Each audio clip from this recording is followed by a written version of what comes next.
Okay.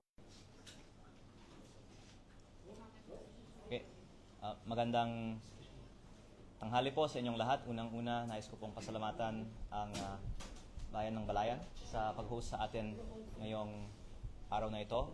At tayo po ay kakagaling lamang sa Regional Trial Court ng Balayan para magsampa ng kaso laban kay Yusek Claire Castro dahil sa kanyang pagpapakalat ng fake news. Tayo po ay nagsampa sa tulong po ni Attorney Topacio ng kaso kay Claire Castro for libel on her libelous statements tungkol sa aking solar power business. Uulitin ko lang po, nagsampa po ako ng libel case kay Yusek Claire Castro para sa 110 million pesos in damages plus attorney's fees. Ito po ay civil case at hindi criminal case dahil hindi ko naman po nais na masaktan si Yusek Claire Castro. Nais ko lang pong depensahan ang pangalan ko dahil sa kanyang pagpapakalat ng fake news tungkol sa akin. Nais ko din pong linawin na hindi po natin kalaban ang administrasyon at si Yusek Claire Castro lang po ang ating kinasuhan. Pero ayon po sa advice ng ating lawyer, si Attorney Topacio, si Yusek Claire Castro ay pwedeng kasuhan din ng cyber libel o criminal case. Pero dahil ayaw natin masaktan si Yusek Claire Castro, 110 million pesos in damages na lang po ang sinampahan po natin sa kanya at ayaw natin siyang makulong pa. At pag-aaralan natin po ang ating mga susunod na mga hakbang pa sa kanya at sa ibang mga nagpapakalat ng fake news tungkol sa iba't ibang mga issue na nakikita naman po ng taong bayan ay nagpapalihis lang ng usapan mula sa tunay na issue ng korupsyon sa DPWH dahil si Yusek Claire Castro po kasi ay nagsimula ng kanyang mga vlog episodes tungkol sa akin. Baka mga 15 na po ang kanyang mga episodes tungkol sa akin, tungkol sa kung ano-anong mga issue. Nung una, tungkol sa Cabral Files, tapos yung prangkisa na sinabi niyang binenta ko, na hindi ko naman binenta, tapos yung ibang mga kontrata sa DOE na hindi naman na po sa akin, at kagabi nga po, hindi lang isa, dalawa ang kanyang episodes sa kanyang vlog tungkol sa akin. In fact, in some ways, nakakatuwa na she cares so much about me na ang dami na niya pong content tungkol sa akin. Pero sana naman po, purihin niya ako, wag niya akong i-criticize dahil lahat naman po tayo ay para sa good governance at laban sa korupsyon. Sana, katulad ng mga iba na kakampi din natin laban sa korupsyon, magtulungan na lang po tayo para ma-achieve ang mga layunin ng administrasyon na wakasan ng korupsyon sa DPWH.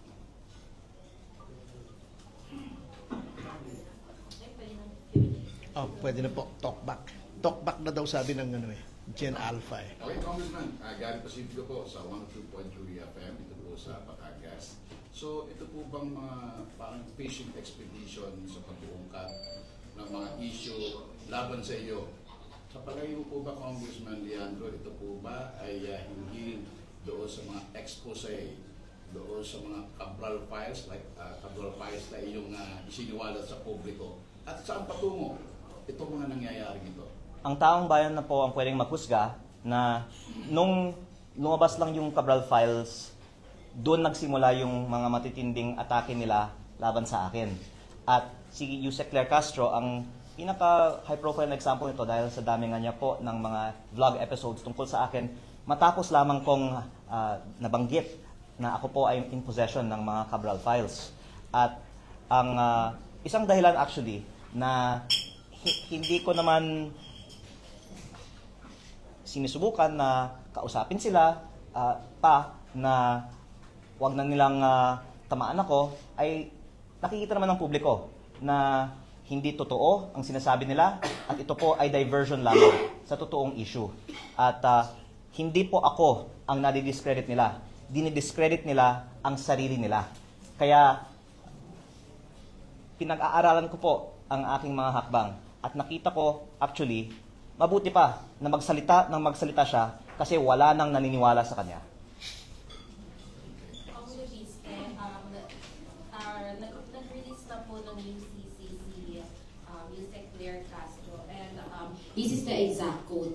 Inamin ni Kong Leviste na he is not the owner of Solar para sa Bayan anymore, which has the franchise because he has already divested his shares. He himself is the source. What's your take on this? Ang unang kong sagot ko po kay Yusek Claire Castro, sumagot na lang si Yusek Claire Castro sa korte dahil may kaso na po kami.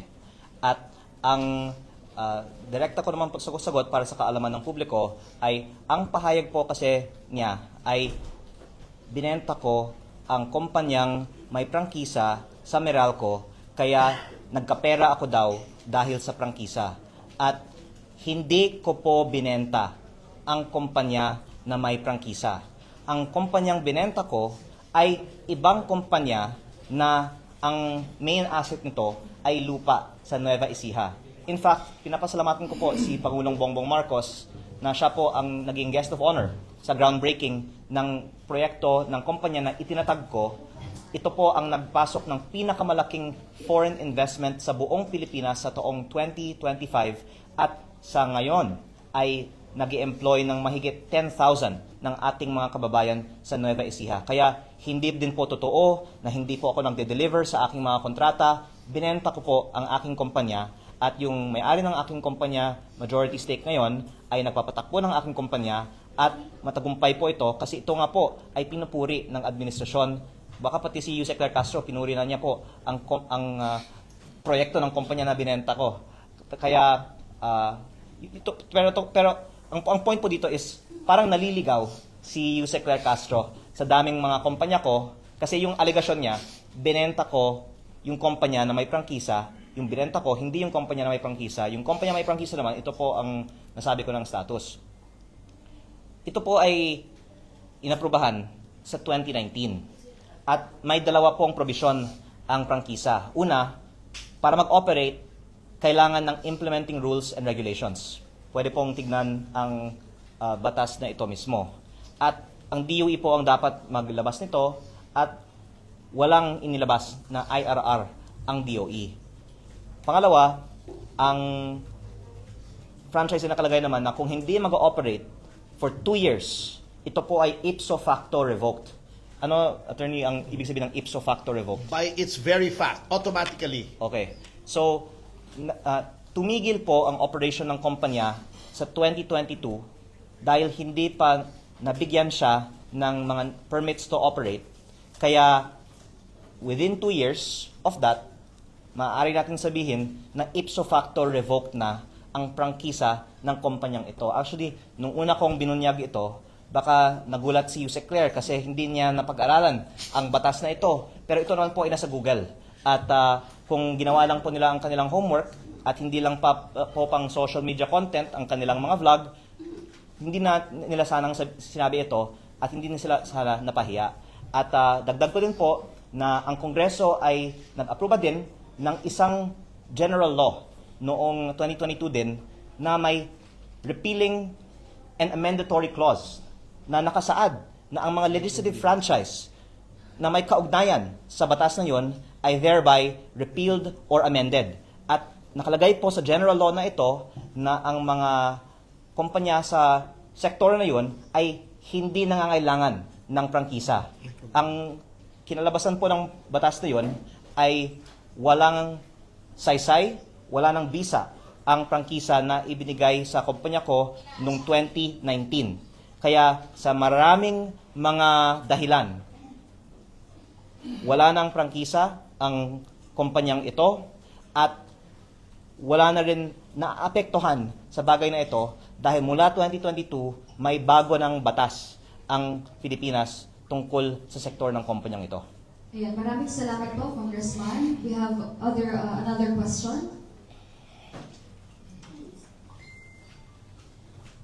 Pero kung maaari ko lang dagdagan, ako po ay nasasaktan na pinalalabas na yung prangkisa ng gobyerno ay ginawa kong pera.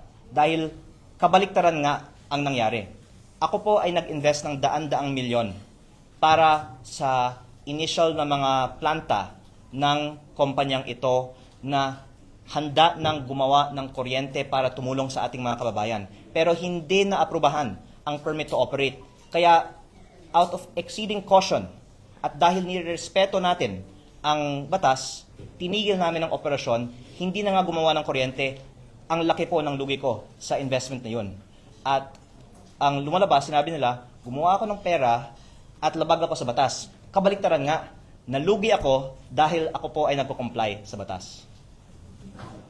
Kong Ellen Santos po from Net25 here. Culinary lang po natin, ano po ba yung pangalan ng kumpanya ninyo na may prangkisa na hindi nyo naman binenta? At alin po yung anong pangalan ng kumpanya na binenta ninyo na wala namang prangkisa? Medyo doon nagkakaroon ng... Opo, para sa kaalaman ni Yusek Claire Castro, ang kumpanyang may prangkisa ay Solar para sa Bayan Corporation.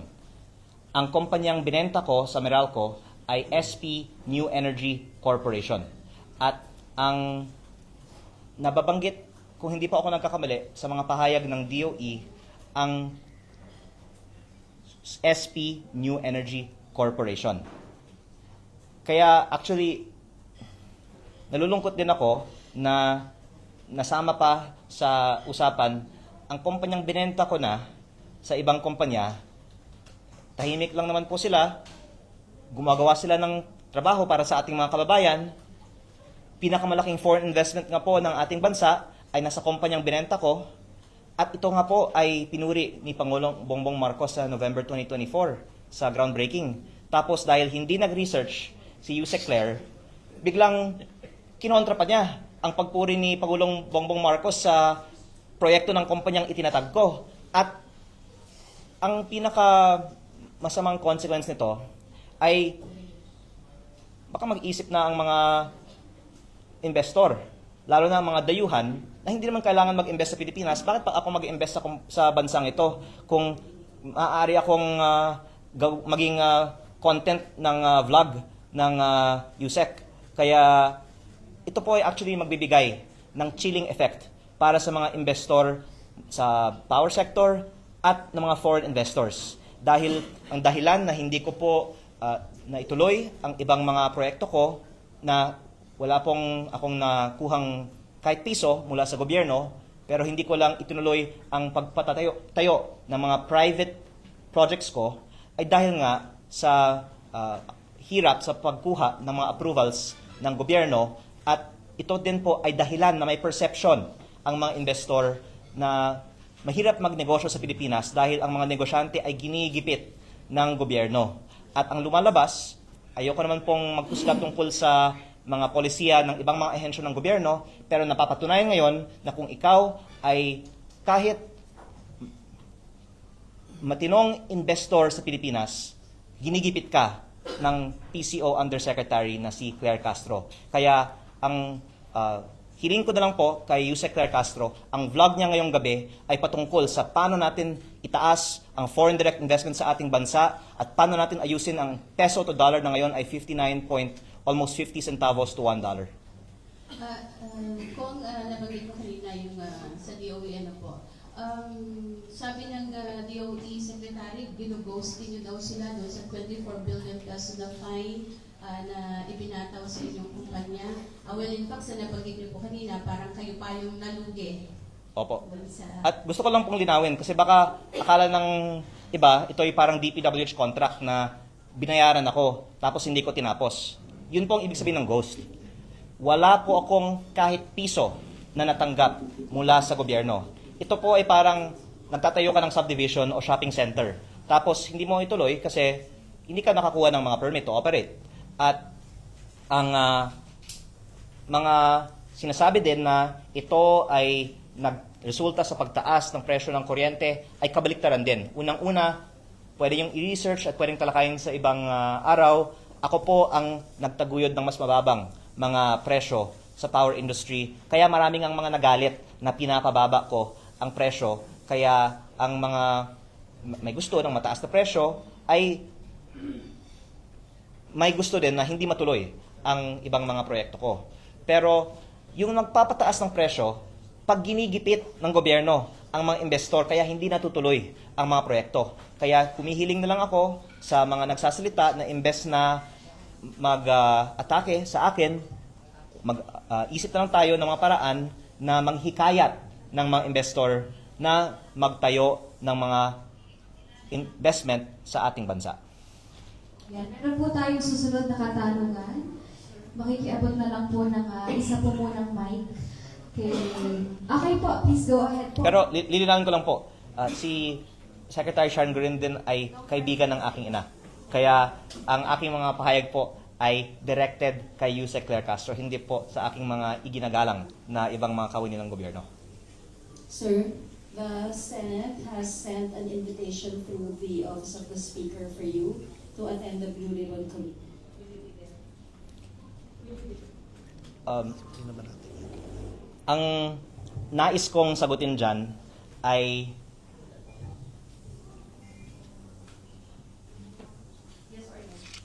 sana ay sana gulatin na lang natin sila kung darating ako o hindi. Pero okay, dahil tinanong niyo ako, gusto ko talaga, basta papayagan ako, pupunta po ako. At ako po ay nakatanggap naman po ng imbitasyon. At ako po ay lubos na nagpapasalamat sa mga nananawagan para sa transparency sa paggamit ng pondo ng bayan, higit po sa lahat kay Senate President Pro Tempore Ping Lacson. Dahil yung mga ginagawa niya po talaga ay para sa bayan. Marami pong mga natatamaan sa mga Blue Ribbon Committee hearings na ito. Maraming may gustong hindi na matuloy ang mga Blue Ribbon Committee hearings na ito. At despite all of those who would want to keep the truth from the public, the fact na ipinagpapatuloy pa ni Senate President Pro Tempore Ping Lacson ang mga Blue Ribbon Committee hearings ay isang gandang patunay na seryoso ang ating gobyerno, lalong-lalo po ang Senado sa leadership po ni Senate President Pro Tempore Ping Lacson para lumabas ang katotohanan sa paggamit ng pondo ng bayan. Sir, can you please clarify kasi sinabi na about po. Sir, can you please clarify kasi sinabi po ninyo, basta papayagan kayo, you will go. Sino po ang dapat magbigay ng permiso po sa inyo? Okay. Ang usapan natin ay initially about the case that I filed on Yusek Claire Castro this morning. But I thank you for bringing up this topic because it is the real issue for public interest now. And I'm going to say some things now for the first time. Unang-una po, mula nung may nakuha kong mga files mula sa DPWH last year, marami ng mga nagsabi sa aking ina, and in some cases pati sa akin, na gagawan ako ng mga kaso kung ilalabas ko ang mga files na ito. At para sa sarili kong kapakanan, tumahimik na lang po ako. Pero not least because of exemplary role models like Senate President Pro Tempore Ping Lacson, tuloy po tayong nagsasalita at naglalabas ng impormasyon tungkol dito. Ngayon, ang alam ng publiko tungkol sa files sa DPWH at tungkol sa mga DPWH projects ay tip of the iceberg po lamang. The public only knows the tip of the iceberg in terms of the projects currently being investigated by the DPWH. But I hope that the Blue Ribbon Committee hearing led by Senate President Pro Tempore Ping Lacson will increase the public's knowledge of what are really behind these files. And I defer to Senate President Pro Tempore Ping Lacson on doing so because I greatly appreciate also his and even Congress's statement that they will subpoena the Cabral files from the DPWH. And hopefully by doing this in the Blue Ribbon Committee hearing, finally malalaman na ng publiko ano po ang laman nito. Pero tinanong niyo po bakit ako maaring hindi makarating sa Blue Ribbon Committee hearing kahit na ako po ay nakatanggap na ng imbitasyon. Dahil marami nga pong nagsasabi na huwag kang magsalita at baka kung ano pang magyari sa'yo. Kaya ang mga files na hawak ko ay nasa mga USB. At kung may mangyari man sa akin, lalabas ang buong files na hawak ko. Kaya makakaasa po ang publiko na malalaman nila ang katotohanan patungkol sa budget ng DPWH at sa mga proyekto ng DPWH kahit may mangyari sa akin. Pero kaya ko po sinabi na hindi ako sigurado na makakarating ako sa Blue Ribbon Committee hearing dahil kung babasehan ko po sa mga ipinarating na sa akin at sa aking ina, hindi ko po alam kung ano po ang mangyayari sa akin bago mag-Blue Ribbon Committee hearing. Opo, sir, hindi naman po ibig sabihin that you need to seek permission from the House leadership or the Speaker. Hindi po. Basta ako po ay may imbitasyon. Basta ako po ay hindi patahimikin, nais ko pong dumalo sa Blue Ribbon Committee hearing. Sir, can you please clarify the information that you are still the Vice Chair of the Board of Solar Philippines? Ako po ay may-ari ng Solar Philippines. Kaya ang kumpanyang itinutukoy, una, yung Solar para sa Bayan, at pangalawa po, ang SP New Energy Corporation. Hindi po ang Solar Philippines. Ang Solar Philippines Power Project Holdings Inc. ang holding company ng mga shares ko sa mga ibang kumpanya kabilang ang minority interest ko sa SP New Energy Corporation. Ako po ay walang management involvement sa SP New Energy Corporation at I believe may komunikasyon ang SP New Energy Corporation sa DOE. Ako po ay hindi nakakatanggap ng mga komunikasyon na ito. So, hindi po kayo involved dun sa day-to-day operations ng Solar Philippines? Opo, pero by the way, ako po ay may SALN. Nakalagay po ang shareholdings ko. At ang SP New Energy Corporation din naman po ay publicly listed company sa Philippine Stock Exchange. Kaya, consistent with our advocacy for transparency, nilalabas naman po natin ang aking mga ownership interests sa mga kumpanyang ito. Hindi po ito controlling interest sa SPNEC. At ako din po ay nag-iingat na umiwas sa mga usapan na makaka-involve sa companies that I have interest in. Pero, in fact, kung ako po ay bibigyan ng pagkakataon ng Kongreso na talakayan din ang mga issue sa power industry, baka 6 na oras po tayong magpe-press con tungkol sa mga anomalya at ang regulatory capture at ang ibang mga sikreto na hindi pa lumabas sa publiko tungkol sa power industry. Pero alang-alang din po sa maraming mga matatamaan kung tayo po ay magkakaroon ng press con po tungkol doon, hindi ko po binubuksan ang mga issues ng power industry. Ito po ay aking sagot lang sa iniiwasan ko nga na talakayin ang mga sektor na may connection sa mga kumpanya na ako po ay may shares in. Sir, last na po. Can you give us a timeline ng request nyo for a meeting with Senator Lacson? Like, on this day, kinausap niyo yung mom nyo and then your mom talked to Senator Lacson, etc. Plus yung reports daw that you cried to your mom. Can you Okay. please clarify? Unang-una po, ang sinabi naman po ni Senping ay nag-usap siya sa aking ina. So, hindi naman po ako yung nag-usap in that instance directly kay Senping. At hindi po totoo na umiyak ako sa aking ina. Baka mas totoo po na ang aking ina yung umiyak. Pero ang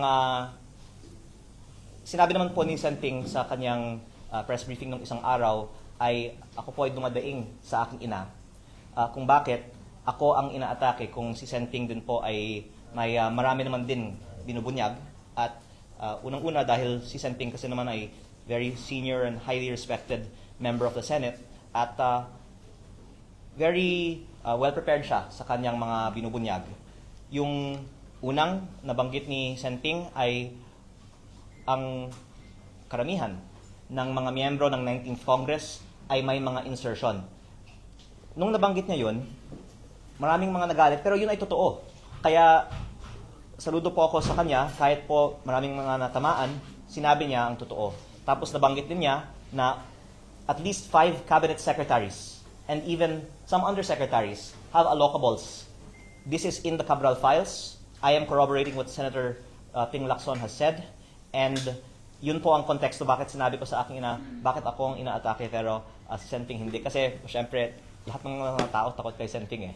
Kaya ang isa naman na nabanggit ni Senting sa kanyang press briefing, which I'm thankful for his example, is nung siya naman po ay nagsimula din, marami naman din po ang mga umatake sa kanya, pero he persisted and I gain inspiration from his example. But hindi po karakter ko na umiyak sa aking ina. Baka umiyak ako sa mga interviews nyo kasi ang mga katanungan ay tungkol sa aking ina. Dahil actually, yung ikinalulungkot ko ay the fact na yung aking ina ay nasa stress dahil sa akin. At ang payo niya sa akin ay, ang ganda-ganda naman po ng aking buhay, bakit ko kailangan na magsalita pa tungkol dito? Alam nyo, kabaliktaran nga ang sinasabi ni Yusek Claire Castro na gumawa ako ng pera sa mga transaction sa gobyerno. Yung ginagawa ko ngayon ay wala akong financial benefit. Malaki ang nawawalan sa akin financially dahil dito. Pero ang sana nakikita ng publiko, ang importante sa akin ay hindi ang sarili kong kapakanan o financial interest, kung hindi ang paglalabas ng katotohanan. Pero ang dahilan po na nalulungkot ako ay dahil maraming kumakausap sa aking ina at nasa-stress siya at pinapayuhan niya ako na tumahimik na lang. Pero dahil sa aking conviction na dapat lumabas ang katotohanan, pinagpapatuloy ko pa ito, pero sana wag na pong ma-stress ang aking ina. So sir, sinabi mo kanina na baka mas totoo na yung aking ina ang umiyak. So, did she write to Senator Lacson or pag kayo nag-uusap? Hindi siguro kasi I think text naman sila nag-communicate eh. Pero Pero pag kayo nag-uusap, sir, umiyak siya sa'yo. hindi naman ko masasabi yan. Pero basta yung nanay ko yung mas naaapektuhan kaysa sa akin. Kasi ako po ay, nabanggit ko naman din sa ibang interview, mahirap na kalaban dahil binenta ko ang aking kumpanya, kaya wala akong kailangang proteksyonan, wala po akong asawa o anak, at wala akong kailangan na pera galing sa gobyerno. Ang gusto ko lang po ay ilabas ang katotohanan at kung aatakihin ako, lalo kong ilalabas ang katotohanan. Sir, how Pero ang aking ina naman, bilang ina, ay syempre, concerned sa kanyang anak. Sir, how do you take yung advice po ni Senator Lacson na huwag bara-bara? Ako po ay nagpapasalamat sa payo ni Senator Lacson at I will actually follow that kasi ilang araw naman hindi ako nagpa-interview eh. Pero problema, kinakontak niyo ako para magpa-interview. Kaya nandito tayo ngayon. Di ba? Pero, para malinaw ha, ang media yung nangungulit sa akin. Pero hindi ko nga pinagbibigyan ng ilang araw. Pero ngayon, may interview tayo. Thank you, sir. Sir, follow-up questions lang. Excuse me lang ha. Can I just confer with him for a while? Pasensya.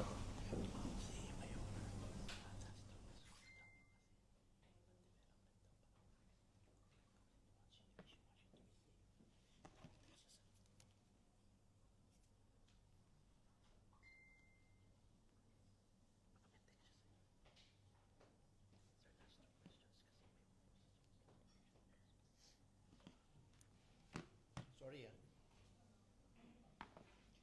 sige, let's resume. Sorry about that. As I'm speaking with you right now, the reason why Attorney Tomasio told me to look at my phone is there are really threats to me right now. Dahil baka noon hindi alam ng iba ang ibang hawak ko maliban sa Cabral files. Ang lumabas na sa media ay tip of the iceberg po lamang. At kung ilabas ko lahat ng mga files na hawak ko, maiintindihan ng taong bayan bakit higit pa sa lahat ng ibang mga target, ako ang pangunahing target ng iba't ibang mga personalidad sa nakaraang mga araw at linggo.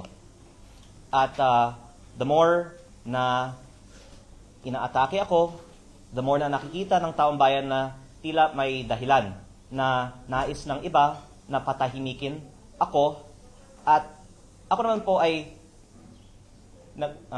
nakikinig sa payo ni Senator Ping Lacson na wag bara-bara, kaya yung mga hawak kong ebidensya, higit pa sa Cabral files, ay hindi ko inilalabas. Pero ang taong bayan na mismo ang pwedeng makakita na tila may dahilan na napakaraming mga personalidad ay umaatake sa akin. Kung ako naman po ay walang hawak na damaging evidence, siguro marami naman pong ibang atakehin nila na lang.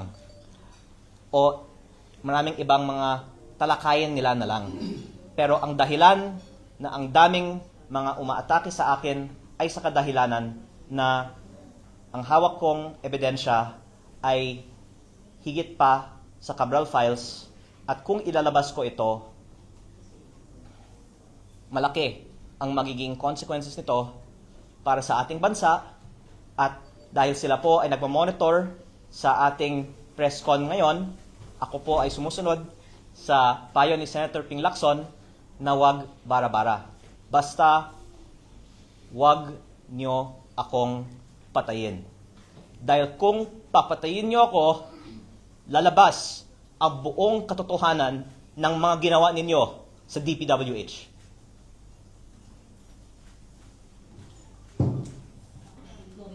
Kasama ko ron, huwag nyo rin akong patayin, ha?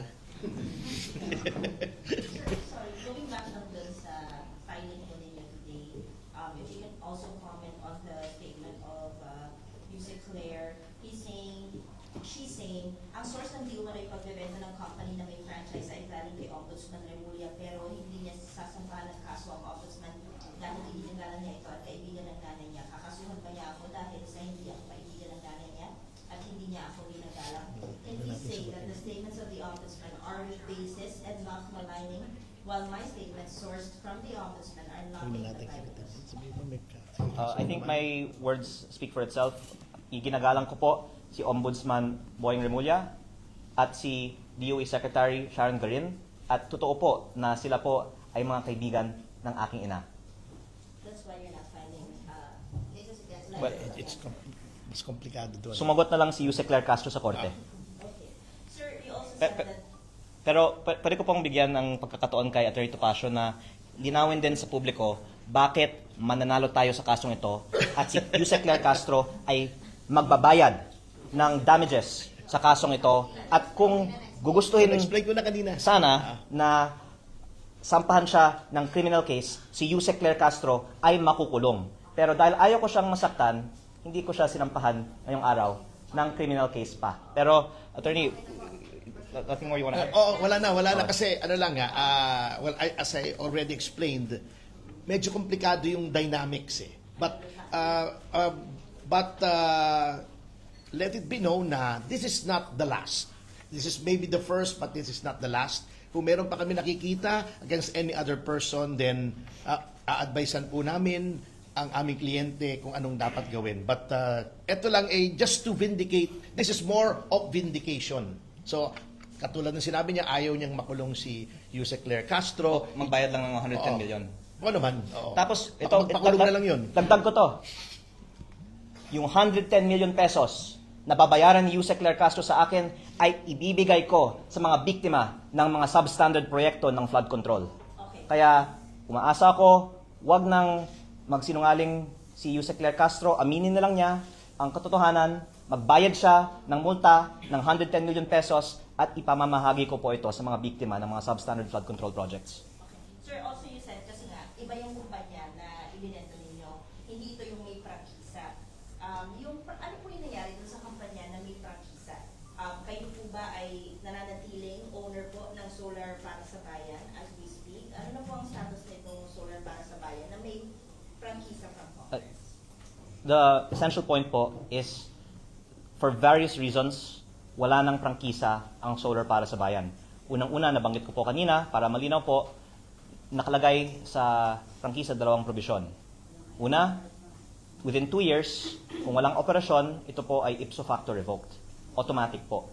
Pangalawa, kailangan ng implementing rules and regulations para mag-operate at hindi po ito inilabas, kaya hindi po siya namin na inoperate. At noong 2022 pa lang ay may bagong general law na ipinasa ng Kongreso with the consultation of the DOE para may repealing or a mandatory clause para wala ng visa o wala ng saysay ang prangkisang ito. Given the foregoing, I think we can say na wala na ring Yes, Solar Para sa Bayan Yes. franchise. Sarado na po. Ano Opo. po ang status? Nagsarado na po ang operations ng Solar Para sa Bayan. Defunct po ang negosyong ito. We'll take the last 2 questions, please. Since when, sir? I already said 2022. And in 2022, labas din kasi ng bagong law with a repealing and a mandatory provision that refers specifically to legislative franchises on the same topic. Microgrids. Kaya wala nang visa at wala nang saysay ang kumpanyang ito at wala naman din nag-bring up ng issue ito maliban sa nung nabanggit ko yung Cabral Files. And you remain the owner of Solar Philippines? Yes, I own Solar Philippines Power Project Holdings Inc. Sa dami pong mga pangalan ng mga kumpanya, yung mother company ko po para sa aking shares sa SPNEC ay Solar Philippines and I own Solar Philippines. Holding yun eh, oo. Kasi sir, ang sinasabi ng DOE, Solar Philippines yung hindi nakadeliver sa commitments nito. What can you say about that? Yung Na 2% kumpanya lang yung kumpanyang binenta ko po kasi sa Meralco ay pangalang Solar Philippines New Energy Corporation din. Puro Solar Philippines po kasi ang mga pangalan ng aking mga kumpanya eh. At I really think na medyo na over na yung media coverage on this thing kasi para sa kaalaman ng lahat, maraming mga kumpanya naman na may permit, hindi nila itutuloy mga proyekto at hindi naman nagiging subject ng mga presscon ang mga cancellation ng mga contracts na ito at I really just want to make the media focus on what is in the real public interest. Can we get a categorical answer? If Categorical na nga yun. Next question na tayo. Next question na please. We only have 2 more questions. kung na-deliver po yung Oh yeah, commitments yes. ninyo. Yes. Kasi ang sabi parang 2% Okay. nung commitment. Okay. Well, let me first preface by saying iginagalang ko si DOE Secretary Sharon Garin at siya po ay kaibigan ng aking ina. Ang aking pahayag ay general at ang aking pahayag po ay ito. Ang SP New Energy Corporation, ang kumpanyang binenta ko sa Meralco ay may proyekto sa Nueva Ecija. Yun po ang dahilan na binili ang kumpanya ko ng Meralco na may mahigit 3,000 hectares. By the way, taking a step back lang, sa tingin ko kaya naisip nila na binenta ko ang prangkisa kasi nagtaka ang iba bakit nagbayad ang Meralco ng ganitong kalaking halaga. Dahil may mahigit 3,000 hectares. Pinapaliwanag ko lang kasi ito po talaga ang psychology ng iba. Pero lilinawin ko lang na ang kumpanyang binenta ko sa Meralco ay walang prangkisa at walang kinalaman sa prangkisa. Pero you're asking, totoo ba yung 2%? Hindi po. How much did you Okay, ganito po. Ang kumpanya na binenta ko sa Meralco ay may proyekto sa Nueva Ecija na 3,500 megawatts. Ito po ay nag-groundbreak ni Pangulong BBM in November 2024 at ako po ay nagpapasalamat sa suporta ng administrasyon para sa proyektong ito. Kaya ko po hindi nais na banggain ang mga pahayag ng iba dahil nagpapasalamat naman din po tayo na tumulong nga sila sa mga inisyatibong ito. At ang sinasabi ko nga ay dahil, ganito lang po, dahil sa mga magandang polisiya ng administrasyon, pumasok ang pinakamalaking foreign investment sa buong bansa sa taong 2025 sa kumpanyang ito. Pinondohan ito ng mga pinakamalalaking bangko sa ating bansa at ang Meralco po ang nagpapatakbo ng kumpanyang ito. Ang aking kumpanyang itinatag na binenta sa kanila na may ongoing na proyekto na 3,500 megawatts. Hindi po yung 2% na inyong binabanggit. May I just add that the sale, excuse me. May I just Nasa Philippine Stock Exchange website po. May, Meralco. may I just add that the sale passed muster both from the Philippine Stock Exchange, kasi listed yan di ba? And the Securities and Exchange Commission. Pero magandang ang sagot na lang is lahat po nito ay nasa website. Kaya sa website na lang po. And Claire Castro should have known. Kaya mukhang dapat mag-research muna bago mag-vlog. Last two questions, please. Sir, sorry, we have a lot of questions. We traveled all the way from Manila. Okay. Yeah, but Pero, So, sir, we have some time constraints kasi. You have to actually, pardon us. ako po ay walang time constraint sa ngayon. Pero para sa inyong kaalaman, may mga tumatawag sa amin ngayon habang kami po ay nagpe-press con. Okay, pero kung few more questions, sir. kung may mangyayari sa akin dahil sa mga tanong nyo, Hindi. sasabihin ko na lang dahil tinanong ako ng TV5, kaya ko nilabas yung katotohanan kaagad. I think we can proceed na po with the question. Kung Leandro, can you just establish, okay na yung SPNEC, walang prangkisa yun, yung solar para sa bayan, yun yung nagkaroon ng prangkisa, nawala po in 2022. It stopped operating and the It's so facto. and the general law was So there are approved questions by po Congress about that. in Kasi 2022. meron pong interview with the UAC Secretary Dan Creed. Ang tanong sa kanya, it's unfortunate that the government believed in your promises na apektuhan po tayong lahat. Off daw po na hinayaan mo, hahayaan mo after couple of years, 2 years, 4 years, yung franchise na hinihingi mo, and then nawala na lang. Hinayaan niyo raw po ng gano'n. Okay. So, what's the motivation behind itong defunct Okay. franchise? Can this be my last answer? I still have 4 questions. Please po. I waited for my turn, sir. Okay. Sige. Unang-una, I showed good faith by investing hundreds of millions of pesos into the business that was eventually not given permits to operate. And I stopped the operation of the business to be exceedingly careful in complying with the law. And your question is why did we allow it to just stop operating? Number one, showed good faith in investing hundreds of millions of pesos. Number two, we stopped it nga because of a lack of approval for permits by various grantors of permits, including the DOE. So, nagtigil ang operasyon ng aking kumpanya dahil nga hindi inaprubahan ang iilang mga permits, kabilang ang permits ng DOE. Pangatlo, baka hindi pa nyo na ito na-research. Ito po ay sinampahan ng kaso ng, I'll just mention, the electric cooperatives. Dahil ayoko pong buksan yung issue sa mga electric cooperatives dahil unang-una, ginagalang ko po ang aking mga kasamahan sa Kongreso na nag-represent din po ng sektor ng mga electric cooperatives. Hindi ko po sila kaaway. Pero as a matter of fact, pwede nyo rin pong research, sinampahan po very soon after the approval of the franchise ng kaso ng Association ng Electric Cooperatives ang grant ng franchise na ito. Okay. And then, the general law was passed. Actually, paulit-ulit na rin po ako tungkol dito eh. Kung sa korte tayo, I would object and say asked and answered. I think parang Oo. dami ko ng impormasyon dito.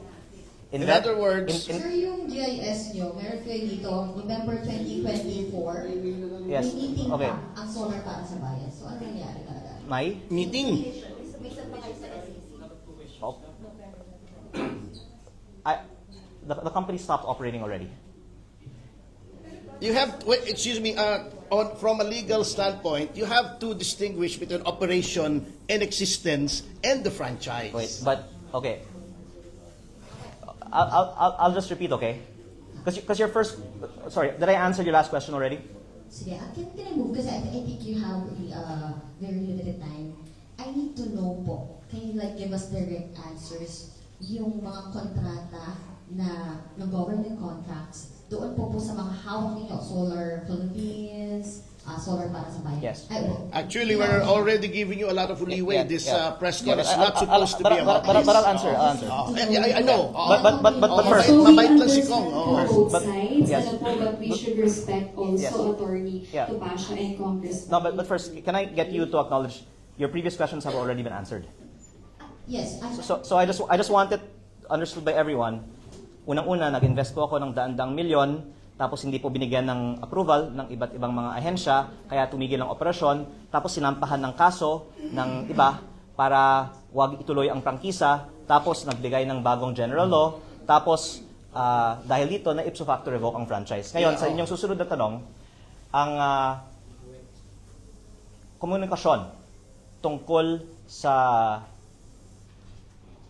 multang binabanggit sa media ay sa aking pagkakaintindi sa kumpanyang binenta ko sa Meralco at hindi po sa kumpanya ko. Okay.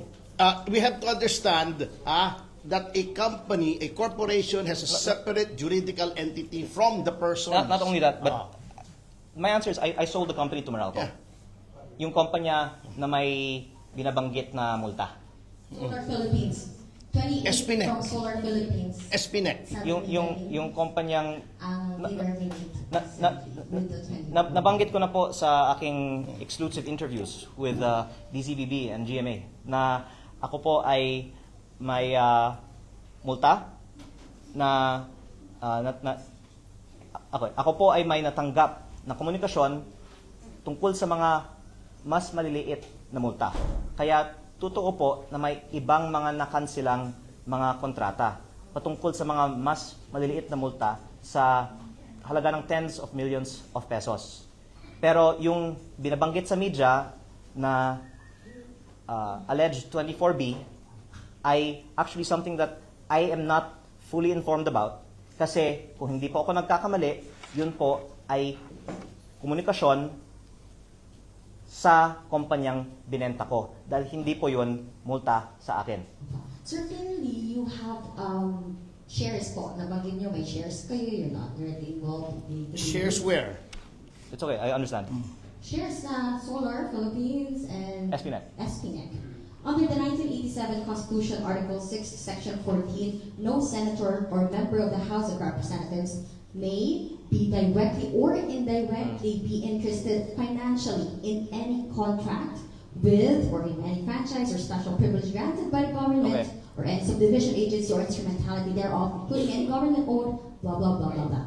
Your comment on this, kasi sir, under the Anti-Graft and Corrupt Practices Act, directly or indirectly having financial or pecuniary interest in any business contract in connection with which he intervenes or takes part in his official capacity or in which he is prohibited by the Constitution or by any law from having any interest in violate niyo po itong anti-graft and corrupt practices. So is this your last question? It's a criminal offense.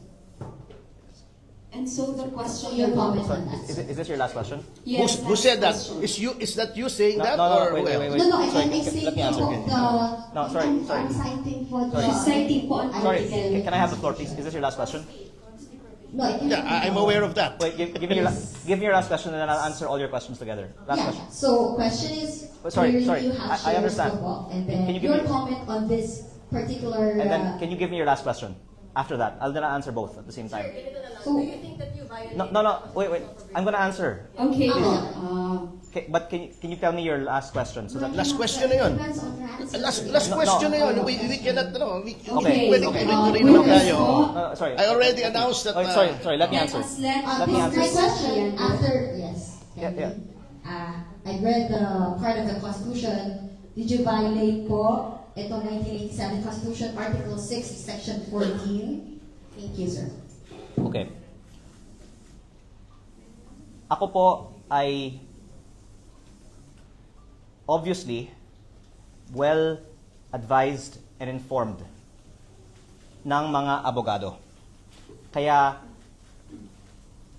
siguro inosente lang ang mga nag-iisip na ako po naman ay gagawa ng ganyang pagkakamali.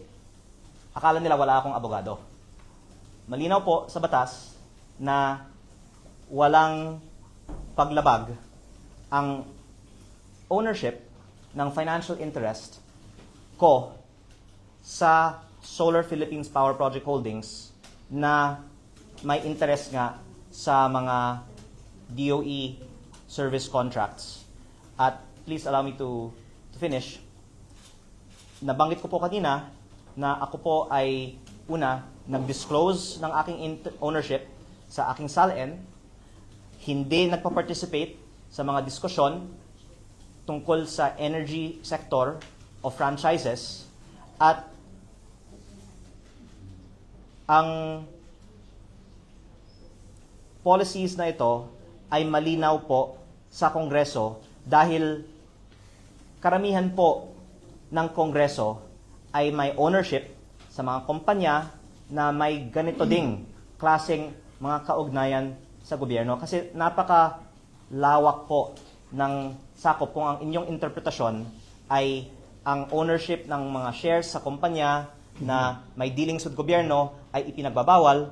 Kung ganun po, ako po ay nananawagan na magkaroon tayo sa January 26 ng malawakang talakayan sa lahat ng mga potensyal na conflicts of interest. Tignan natin ang mga SALN ng 318 members of Congress at ano ang mga kaugnayan ng mga kumpanya na pinag-aari nila sa mga kontrata sa gobyerno. At ang lalabas po siguro ay marami pang mga ibang may ganyang mga kaugnayan sa gobyerno o higit pa, at ang legal advice po is yung kailangan is disclose mo, tapos wag kang magkaroon ng participation sa mga diskusyon sa Kongreso tungkol sa mga sektor ng kumpanya mo. Notwithstanding that, meron pang mga iba na may-ari, for example, ng construction company, pero may kaugnayan sa DPWH o sa Public Works Committee. Pero ako, mas maingat ako. Hindi po ako nakikialam sa Energy Committee sa Kongreso. At ang aking sagot sa inyong tanong ay no, walang issue. Kasi ito naman po ay ayon sa advice ng aking lawyer. And then meron pa akong isang dadagdagan pa, pero pwede niyo pong tapusin So, yung your tanong. particular answer ay hindi po kayo lumalabag dito sa Opo. article. Oh, yes. Opo, yes, categorically. Hindi. Kay At- indirectly. Opo. Okay na ba Opo, tayo dyan? Okay na pero tayo? ako po ay welcome sa... Please let me answer. I welcome 6 hours committee hearing with both the franchises, energy, DICT, transportation, public works, lahat po ng mga komite sa Kongreso patungkol sa mga sektor ng ating ekonomiya para buksan natin ang mga SALN ng lahat ng mga congressman para makita natin sino ang may mga deklarado o hindi deklaradong kaugnayan sa mga kumpanya, sa mga sektor na ito, dahil ako po ay consistent sa ating advokasya para sa transparency. Ako, i-disclose ko po lahat dahil ang ating categorical answer sa inyong tanong ay wala pong paglabag sa batas, lalong-lalo po dahil i-disclose ko po itong lahat. At kung may pagkakataon na talakayin ito sa Kongreso, I am not only open to that, gusto kong talakayin ito sa Kongreso. Last account. So, that applies not just to the constitutional provision, but also to the anti-graft. Yes, wala pong paglabag at hindi lang po ako bukas dito, gusto kong talakayin ito sa Kongreso. Pero po, doesn't this sort of impair your position a bit? Kasi you didn't divest from SBEHI, but you're also on the crusade where you Okay, call out people who have conflicts of interest in construction Look, companies. very fair question. Unang-una, ako po ay walang partisipasyon sa mga bagay sa energy sector sa Kongreso. Kahit na, if I may put modesty aside, marami akong maaaring maibunyag tungkol sa mga secret practices, mga sikreto sa energy sector. Hindi ako nagpa-participate sa Energy Committee ng Kongreso. At hindi din po ako involved sa operations ng kumpanya na may dealings sa DOE. Ang analogy po kasi ninyo ay ang paglabag kung ikaw ay nasa Public Works Committee at may-ari ng DPWH Contractor Company at kumukuha ng mga mga kontrata sa DPWH, lalong-lalo na po kung ito po ay pinupondohan ng mga budget insertions mo mismo. O kahit na kung ako po, halimbawa, ay Vice Chairman ng Energy Committee, tapos gagawa ako ng batas na magbe-benefit sa akin. Yun po ang paglabag. Pero ako po ay mas maingat pa. Hindi po ako nagtatalakay kahit na hindi kinalaman ng aking kumpanya sa anumang bagay sa Committee on Energy sa Kongreso at hindi ko din po itinatago ang aking ownership dito. Yung iba nga, may ownership, itinatago naman. So, I hope that answers po your question. Okay, sorry, panguli naman, para ako naman po ang maglabas. Uulitin ko po ang aking mga ipinahayag na noon sa media. Ang aking advokasya ay para sa transparency. Kahit na maraming mga natatamaan sa aking mga sinasabi, sana makikita ng mga tao, consistent ako, kahit sa sarili ko, patungkol sa transparency. At ang isang nais ko ding mabuksan ay kung paano ginagastos ang MOOE budget ng Kongreso. Ito po ay 18.58 billion pesos. Ang professional services ay mahigit 4 billion pesos. At may mga nakausap akong mga professionals sa media na nagsabi na sila po ay tumatanggap ng bayad sa Kongreso in cash sa supot o backpack. Kung ako po ay tatanungin tungkol dito, may mga specific na maituturo ko na bigayan ng cash sa mga professionals gamit ng MOOE. At bukas din po ako sa talakayan tungkol dito sa Kongreso. Kaya ko po ito sinasabi at kaya din po ako humaharap sa media ngayon dahil wala po akong itinatago. Pero nakikita naman po ng taong bayan na maraming kasangkot sa cover-up patungkol sa korupsyon sa DPWH. Kaya araw-araw may mga personalidad na umaatake sa akin, tapos may mga reports naman po sa media ng ibang mga estasyon. Hindi po yung mga narito ngayon na halata naman na may agenda. May agenda. At hindi po yung nandito ngayon. Pero baka sa agenda, nakikita natin na iba may agenda. Diba? Gets nyo? Gets nyo? Kaya, actually, ang mga nasa media ay kaibigan natin. Diba? Pero, ganun ka-transparent ako. Kahit na yung mga sikreto, patungkol sa ating dalawa, nilalabas ko dito sa press con. At ang sinasabi ko naman, halatang-halata naman, nakikita ng taong bayan na may mga nasa media na may agenda. At ang dapat, ilabas nyo nga kasi hindi naman kayo itutukoy ko, na istorya ay may bigayan ng cash sa backpack. galing sa MOOE na pondo ng bayan para sa mga iba na may agenda. Kaya ang huling dadagdagan ko po ay ito. May iba-ibang mga impormasyon din ako kasing mga nakakalap tungkol sa mga kawani ng gobyerno na may mga kaugnayan sa mga kontraktor na pinaiimbestigahan ko. Kaya nga po, ang payo sa akin ng aking ina ay tumahimik na lang ko kasi ang ganda ng buhay ko. Sana naman isipin ng mga tao, nakikinabang ba si Leandro financially, personally, sa mga ginagawa niya? Hindi. Absolutely, sa ikababuti ko na tumahimik na lang. Pero hindi po ako ganun eh. Unang-una, consistent ako sa aking advokasya. Pangalawa, kung atakihin mo ako, lalo niyo akong binibigyan ng oras ng media para mag-press con tungkol sa inyo. Kaya, ang sasabihin ko na lang, hindi ko na lang siya papangalanan dahil may respeto pa naman po ako sa kanya, pero may ipinost na ako sa Facebook noong Desyembre tungkol sa isang sekretaryo ng gobyerno na sa kanyang dating pwesto sa gobyerno ay nagkaroon ng graft case at na-flag ng COA dahil sa hindi tamang paggamit ng pondo ng bayan sa isang 11 plus billion peso contract na na-award sa isang dayuhang kumpanya pero ang subcontractor ng kumpanyang ito ay walang iba kung hindi ang Laurel Development Corporation na pinag-aari ng pamilya ni Congressman Garjola, na ngayon iniimbestigahan niya.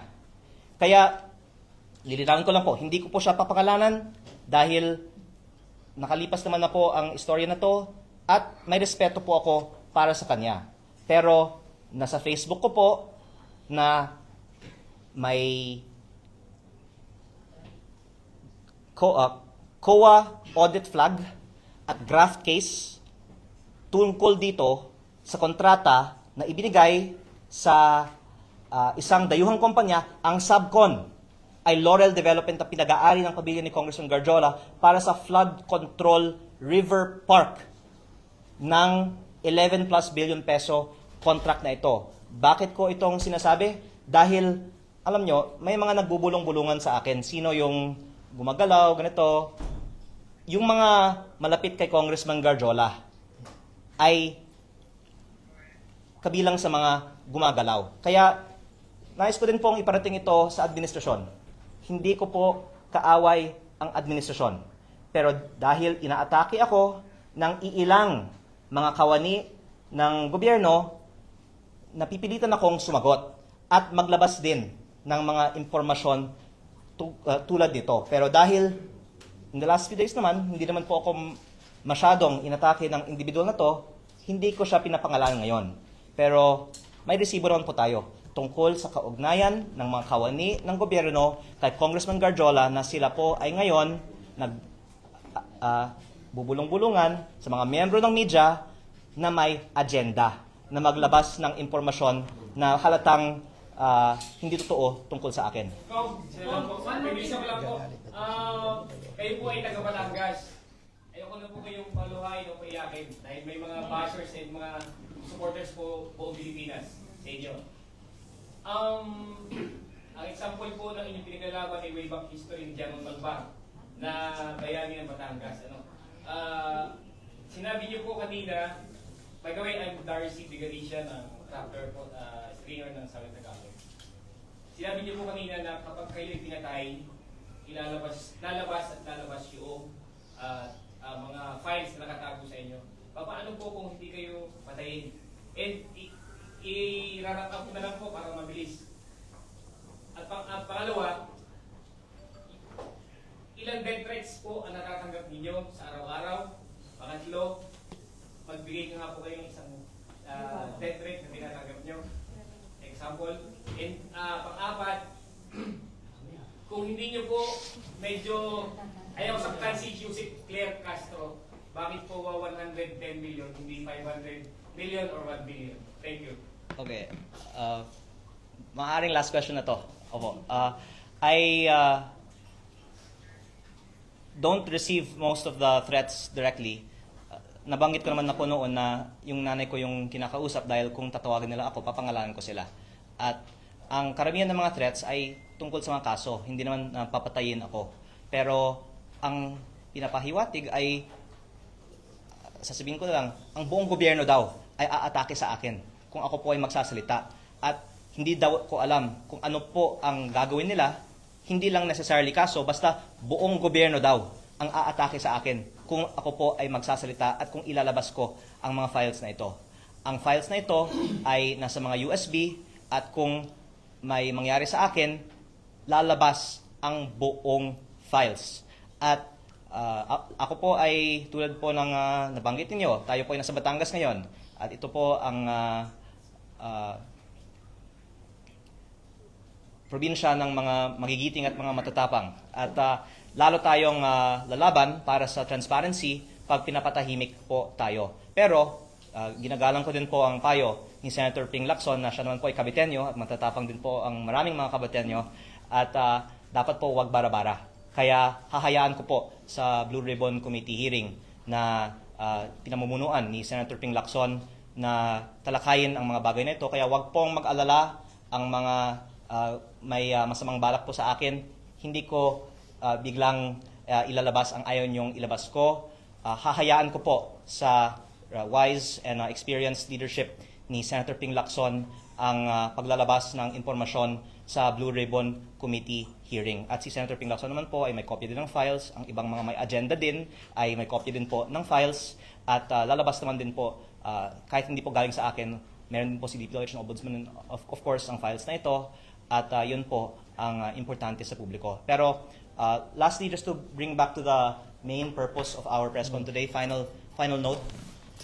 We are here today dahil kasama po ni Attorney Topacio, tayo po ay nagsampa ng kaso kay PCO Undersecretary Claire Castro dahil sa kanyang mga hindi totoong pahayag tungkol sa akin, sa kanyang vlog. At ito po ay hindi para masaktan si Yusek Claire Castro. Ito po ay para depensahan ang pangalan ko.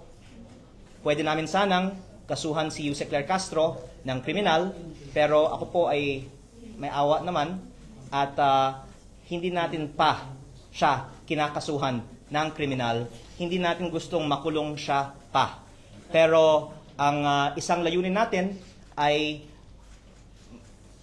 mag-isip naman ang publiko na unang-una, kumaharap tayo dito, sinagot ko po napakaraming mga katanungan sa media dahil wala po tayong ititago, consistent po tayo sa ating advokasya para sa transparency at ang lumalabas, may mga nagpapalihis ng usapin na ito.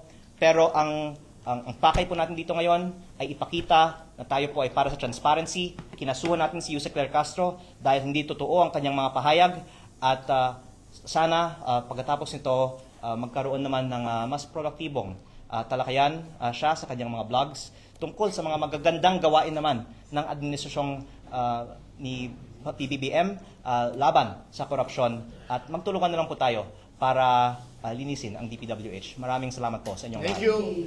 Here ends our press conference for Congressman Leandro Legarda Leviste, Thank you. together Thank you. with Attorney Ferdinand Topacio. Palakpakan naman po natin si Attorney Ferdinand Topacio and syempre si Congressman Leandro. Thank you so much po. Muling maraming salamat po sa lahat ng tumalo sa ating press conference. Photo op daw, photo op. Na may pirma na. Okay, may camera sa likod.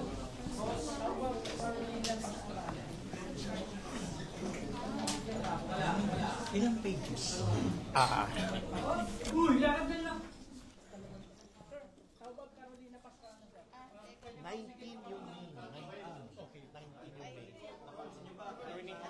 yung Yung malicious and defamatory sa libel category. Pumasok din yung sa solar na binanggit ni Yes, sa vlog niya. Yes, Yung sa solar. January 10, yung January 10. Specifically sa solar. Oh, yes, Thank you.